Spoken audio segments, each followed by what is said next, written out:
మీరు బాగా గుర్తుపెట్టుకోండి, ఈ దేశ ఔన్నత్యము భోగముల వలన కాదు. భారతదేశం పేరు చెప్తే విదేశాల్లో దేనికి నమస్కరిస్తారు అంటే ఇక్కడ ధార్మిక నిష్ఠకి నమస్కరిస్తారు.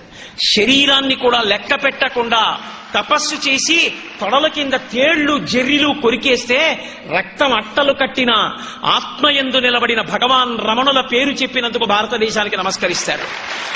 ఒక రామకృష్ణ పరమహంస కంఠంలో రాచపుండు పుడితే కాళికాదేవిని అన్నపు మెతుకు నేను కాదు అందరూ తిన్నది నేను తిన్నది అని ఏ మహానుభావుడు అన్నాడో ఆ రామకృష్ణ పరమహంస వల్ల ఈ దేశానికి నమస్కరిస్తున్నారు. ఒక చంద్రశేఖరేంద్ర సరస్వతి మహాస్వామి 96 సంవత్సరముల వయోవృద్ధుడై కూడా సన్యాస ధర్మాన్ని అతిక్రమించకూడదని కనీసం రిక్షా కూడా ఎక్కకుండా నడిచి వెళ్ళిపోతున్న రిక్షాన్ని ఎడం చేత్తో పట్టుకుని కుడి చేత్తో సత్యదండాన్ని పట్టుకుని పాదుకలు వేసుకుని మద్రాసు పట్టణం పొలిమేరల్లో నడిచి వెడుతుంటే వస్తున్న బస్సుల్లో జనం బస్సుల్లోనే చెప్పులిప్పి కిందకి దిగి రోడ్లకి 2 పక్కల నేల మీద పడి నమస్కరించారు.